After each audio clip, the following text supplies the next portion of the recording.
ক্লাসে ম্যাডাম ঢুকেই বলল, জয় তুই নাকি সাদিয়াকে প্রেমপত্র দিছস। সাদিয়া তোর প্রেমপত্র পড়ে অজ্ঞান হয়ে গেছে। ম্যাডামের কথা শুনে আমার কলিজা শুকিয়ে গেল।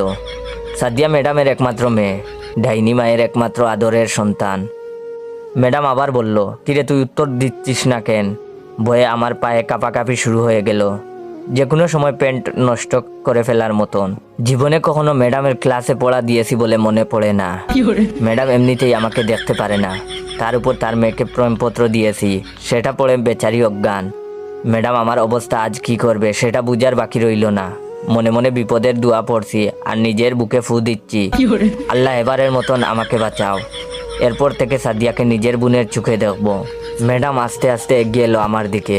ক্লাসের সবাই সার্কাস দেখার অপেক্ষায় আমার দিকে তাকিয়ে আছে। ম্যাডাম আমার কাছে এসে চিঠিটা আমার হাতে দিয়ে বলল, পড়ে শোনা। ম্যাডামের কথা শুনে এবার গলা পর্যন্ত শুকিয়ে কাঠ। আমি লজ্জায় নিচের দিকে তাকিয়ে আছি। ম্যাডাম তার ডাইনি কণ্ঠে চিৎকার করে উঠে বলল, এক্ষণ পড়ে শোনা বলছি। আমি চিঠি হাতে নিয়ে পড়া শুরু করলাম। কলিজার সাদিয়া, কেমন আছো তুমি? জানি তুমি ভালো নেই। তোমার ডাইনি মায়ের 45 মিনিটের ক্লাস আমাদের যে অবস্থা করে, আল্লাহ জানে সারাদিন তোমার ওপর ওই ডাইনিটা কতটা নির্যাতন চালায়। তুমি বললে আমি ওনার বিরুদ্ধে মামলা করব। প্রথম দিন তোমাকে দেখেই আমার বুক কেঁপে উঠছিল।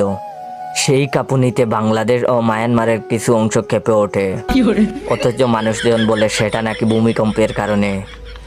কাউকে বিশ্বাস করাতে পারিনি, ওটা আমারই বুকের ভূমিকম্প। তুমি জানো সারাদিন শুধু আমি তোমার কথা ভাবি। এত ভাবনা যদি আমি গণিতের প্রতি দিতাম, তাহলে আইনস্টাইনের মতো আমার পকেটে 2-4টা নোবেল থাকতো। কিন্তু দেখো, আমি নোবেলের কথা চিন্তা না করে শুধু তোমার কথা চিন্তা করি। কিন্তু তোমার ডাইনি মায়ের জন্য চিন্তাটাও ঠিক মতো করতে পারি না। হঠাৎ করে তোমার মা আমার চিন্তার মধ্যে এসে আমাকে লাঠি পেটা করে আর বলে, ওই তুই আমার মেয়েকে নিয়ে চিন্তা করিস কেন? সেই দিন স্বপ্নে দেখি তোমাকে নিয়ে ছাদে যাচ্ছি হানিমুন করতে। রকেটে আমি আর তুমি লুকোচুরি খেলছি। এর মধ্যে কোথা থেকে যেন তোমার মা এসে রকেটের ইঞ্জিন বন্ধ করে দিয়ে বলে, এবার খেলা হবে। বিশ্বাস করো সাদিয়া, তোমার কথা মনে হইলেই এই হৃদয়ের মধ্যে এনার্জি বাল্ব জ্বলে উঠে। তুমি আবার ভেবো না আমি 300 টাকার এনার্জি বাল্ব 100 টাকায় কিনেছি শুধুমাত্র কোম্পানি প্রচারের জন্য।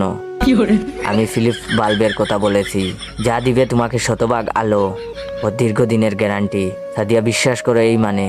হঠাৎ দপাস করে কিছু পড়ে যাওয়ার শব্দ পেলাম।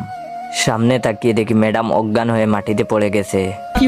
সবাই মিলে দৌড়াদৌড়ি করে ম্যাডামকে তুলে ডাক্তার ডাকতে গেলাম। ম্যাডামের জ্ঞান ফিরলে প্রিন্সিপাল ম্যাডাম আমাকে ডেকে পাঠালেন। উনি বললেন, তুমি নাকি ম্যাডামের মেয়ে সাদিয়াকে চিঠি দিয়েছো। কি ছিল সেই চিঠিতে? দেখি চিঠিটা আমাকে দাও। আমি বয়ে বয়ে প্রিন্সিপাল ম্যাডামকে বললাম, আগে এখানে ডাক্তারকে ডাক দেন।